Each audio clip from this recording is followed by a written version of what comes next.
Ever since high school, I've had three persistent things I've wanted to be. Those are a YouTuber, a comedian, and a rapper. I'm a colossal fan of rap, actually. I can't really think of any major songs or artists I regularly listen to that don't fall into the genre. I love wordplay and how while you're listening to catchy music, there can be a story told that you just unconsciously forget about the format of and lose yourself in. No pun intended.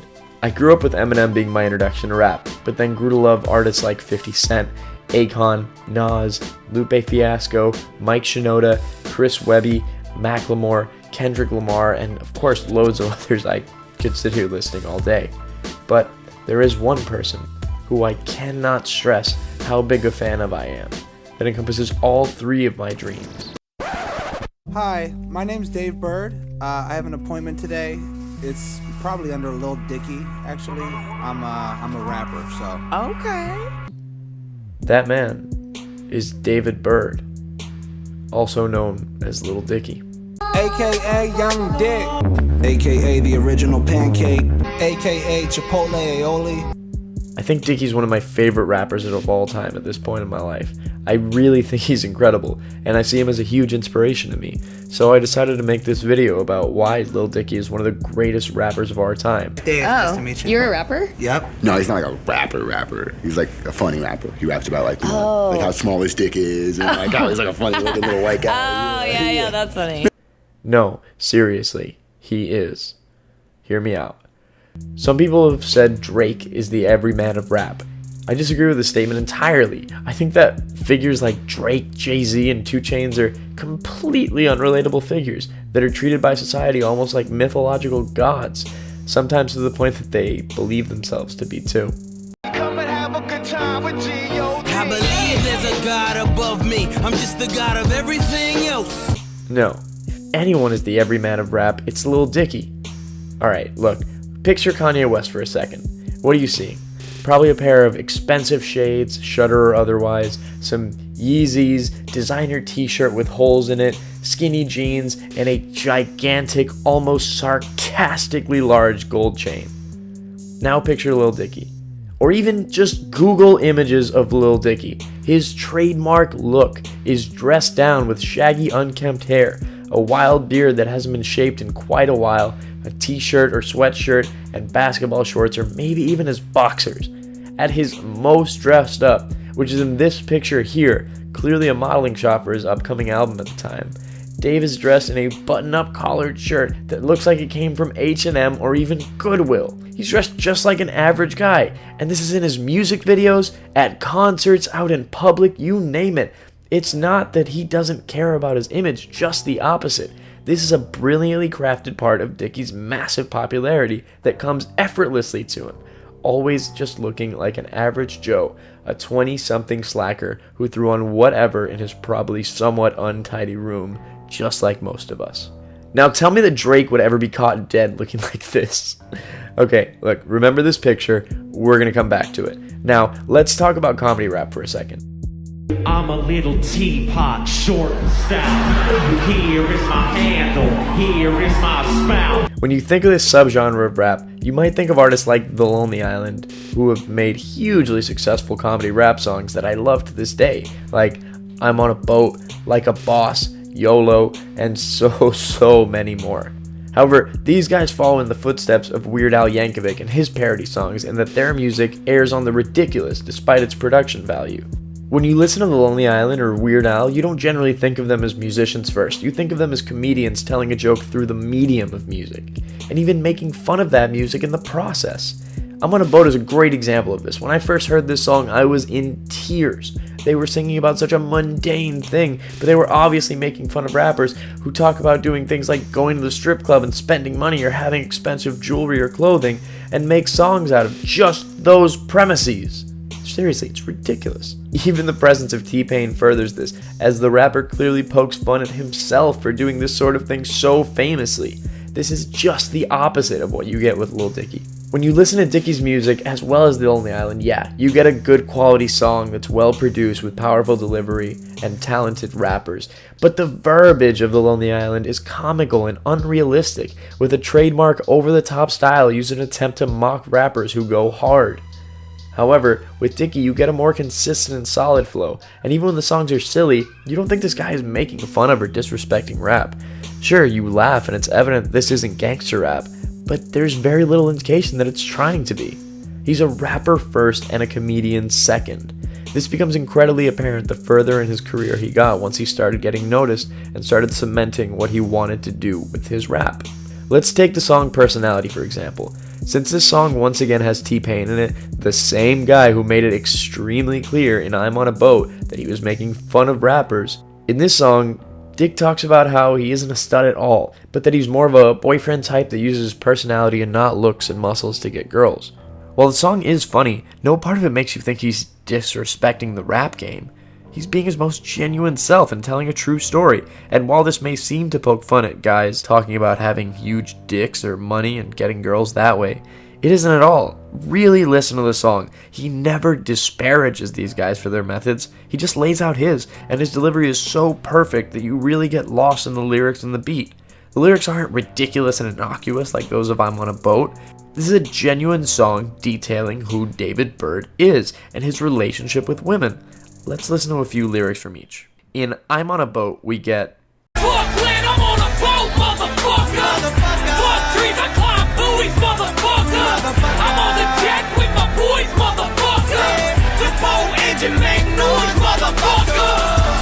Obviously, this is a joke, and making fun of how rappers will talk about anything high status in their songs. It's deliberate lampooning through the medium of a well-made rap song. Now, listen to this part of Personality. All I'm saying is I ain't playing the game with these bitches, I ain't mean to them. I prefer to show them everything that I can mean to them. Lil Dicky thrive with a friend of a friend, and I never hesitate to tell him that I love rant. So let's look at this. We have multisyllabic rhyme schemes continuing through the entire 4 bars, and they all flow into one cohesive sentence to the point that you almost forget this is a song and it sounds like he's just talking to you. This isn't a comedian rapping. This is an incredibly talented rapper with funny material in his multifaceted and meticulously put together rap song. Something else to notice here in other songs is the way with words Dicky has, where he will just keep talking, only taking small breaks, if any, in order to show that he's going from one bar to another. I drop a video, ton of impressions. I look around, I see none but impressions. Not of me, Tim, just of each other. Yeah. And if there are pauses, they're generally there to fill with pretty funny ad-libs you won't realize are there until you give the song a couple listens. This is a skill that is common of the greats, and marks some of the greatest songs of all time, where it seems that the rapper is talking either to you or to a person in the song. Take Eminem's Stan, for example. In this masterpiece, Eminem raps 4 verses that take the form of letters from a fan to himself, and then one back to the writer, named Stan. Eminem employs a style where, while still rhyming, he manages to sound like he's just talking normally. It fits perfectly and you get lost in the story. Dicky employs this same style, and I posit even innovates it in some of his songs. I'm going to use pillow talking here. For context, Dave just met a girl and took her home. After having sex, they start having pillow talk, and it gets understandably awkward as they find out they're not very emotionally compatible with each other. Check out this part. Dicky just asked this girl if she has ever asked her brother, who is in the army, if the army has the type of weaponry that can combat an alien invasion. This is the response. I'm like, well, what you think? She like, I don't concern myself with hypotheticals that couldn't be. I'm like, girl, what you mean?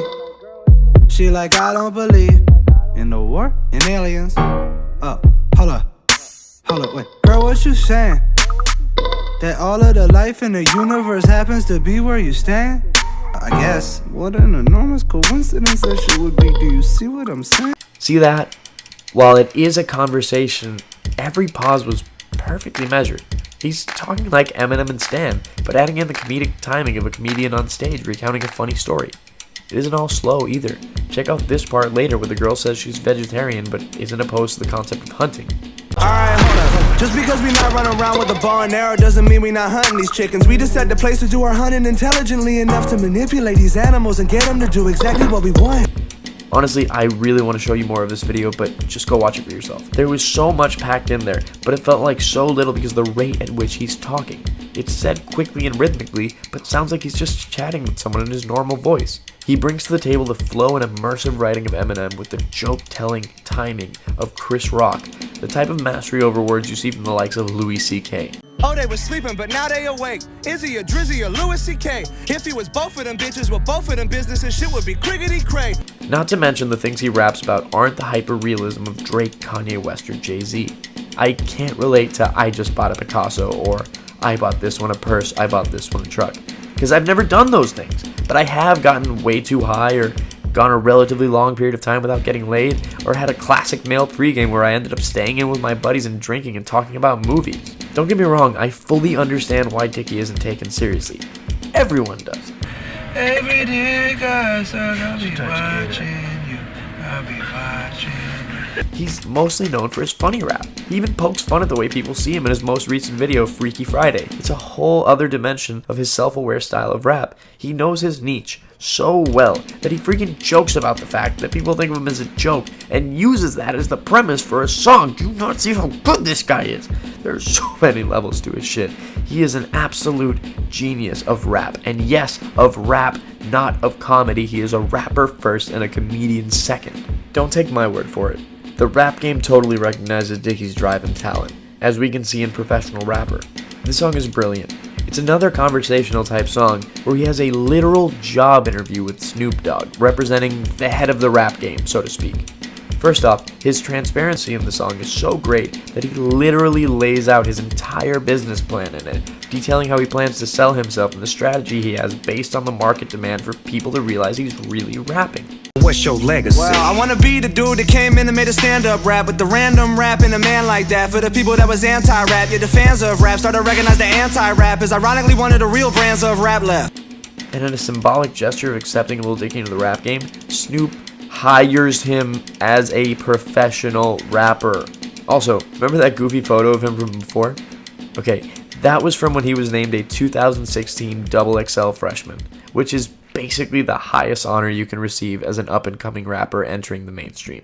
Nothing can better legitimize you as a rapper and not a comedian than being named one of these. And when Dicky was wearing those goofy clothes, he was also dropping what was undoubtedly the best freshman freestyle of his entire year. New crib doesn't got a driveway, still pulling out when I'm fucking by the fireplace. Bitch that I'm with used to fuck around with Gosling. I don't like to think about it, shit is so exhausting. This is not a small honor. These are some of his fellow freshmen from other years. Grammy Award winner Kendrick Lamar, Grammy winner Chance the Rapper, Grammy winner Macklemore, Logic, Hopsin, the list goes on. This is the biggest thing that can happen to an up-and-coming rapper. Now, all these things are great in and of themselves, but they wouldn't make him such a great rapper alone, at least not in my opinion. My highest opinion of Dicky comes from 3 of his songs that give me chills and solidify him as one of the greats in my eyes. These songs are Russell Westbrook on a Farm, Truman, and The Antagonist. First off, let's look at The Antagonist, wherein Dicky takes up a serious flow and raps a song for himself, not for the fans that just want the comedy music. You can hear the difference here. First of all, this shit about me.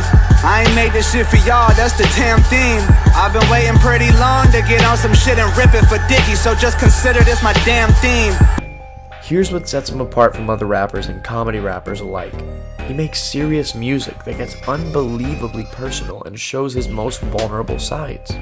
Here are some bars in which Dicky lets us know that he knows he's better than other rappers in a very traditional sense. And while he wishes to show off his rapping prowess, he knows that this type of song won't be as popular, saying, But when I play him some of this, they like nobody want the pistol, Dicky. You the funny kid, that's where your car go.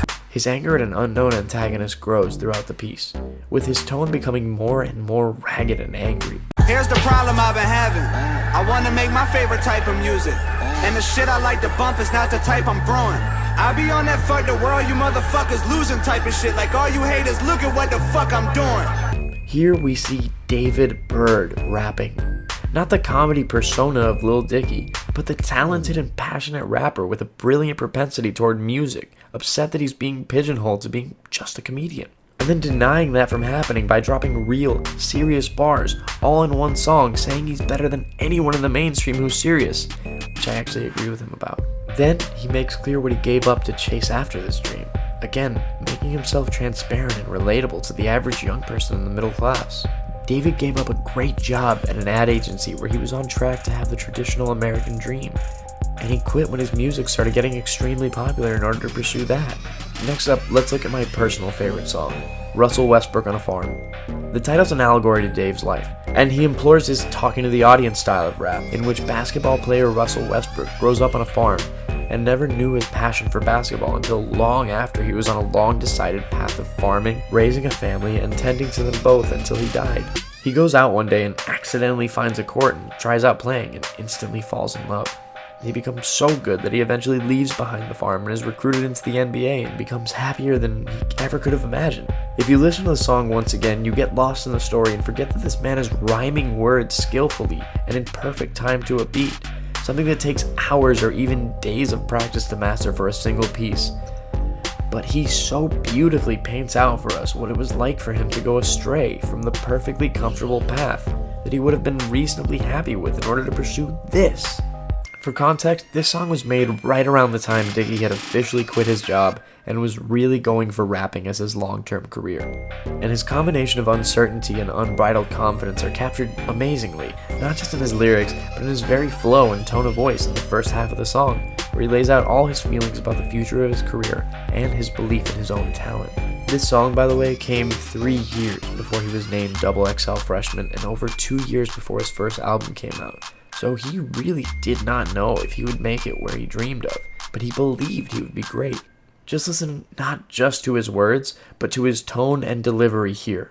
But this isn't insecurity, man. Like, this the opposite of that. Confidence and fad. My biggest problem is I can't honestly relax, because inside of me a damn odyssey and acts. And I made a promise that I can't be the body to stop and to think I need a lobotomy. Little Dicky the prophecy, little bit of anomaly. Not a commodity, not a facade or a lie to the comedy. Prodigies commonly brought up with Dicky. Again, it sounds like he's just talking, but you hear the difference between when he becomes more confident and when he seems less so. It's his mental process of slightly doubting himself, followed by greatly reassuring himself. An emotional roller coaster caught in such a masterful way that makes him one of the greatest, in my opinion. This song is so powerful that every time I hear it, I realize this isn't some major rapper with a record label that's always in strip clubs throwing around stacks of cash. This is David Burd, just some guy who went to college and had a good, normal, upper middle class life and said, fuck this, I'm gonna follow my dream. I could live with failure. I legitimately could live with failure, knowing that I gave my best effort, but I could never ever live with any semblance of a what if, you know? Like, if I'm wrong about who I am at my core, it's not gonna be my fault. I'm not gonna be the reason. If I'm wrong, it's just gonna be because I was wrong. But what if I was right? Nowhere is that normalcy and transparency captured better than in this song, and it's genuinely one of the most inspiring things I've ever heard, because it makes you think if Dave can do it, well, I can too. Finally, Dave has won, and in snippets of his most recent songs, you hear his pride over everything working out, over him taking a leap of faith and succeeding and reaching success. In Truman, the song where Dicky says he always thought he was meant for greatness, a feeling that I believe my entire generation feels with our selfie culture, being able to put ourselves online like mini celebrities in one capacity or another and living out the fantasy of getting attention from everyone, thinking you were always being watched and that you're supposed to entertain people or be a star like the people you saw on TV growing up. Even if this isn't ubiquitous, I know I've always felt that way.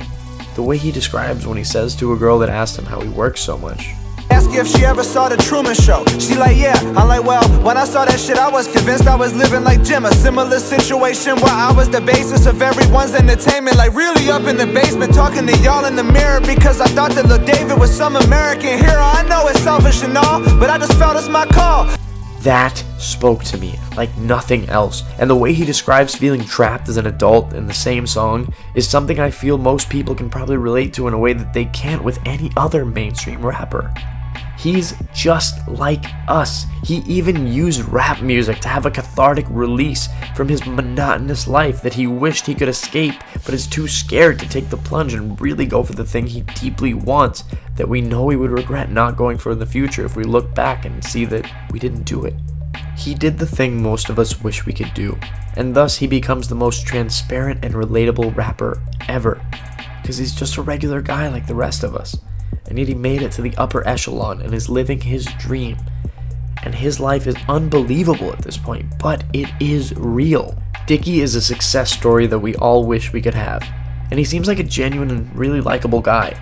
Not only that, he's made it and overcome all the doubt and people who thought he was making a mockery of hip-hop culture.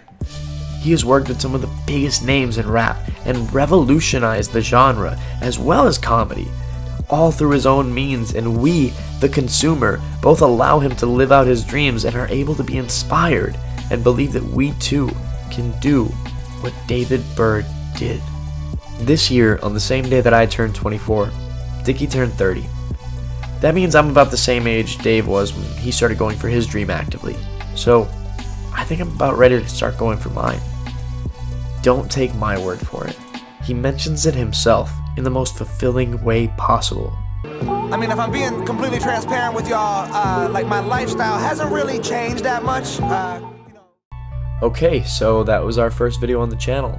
If you guys like the video, then please leave a thumbs up, comment, subscribe, and let us know if you want to see more stuff like this.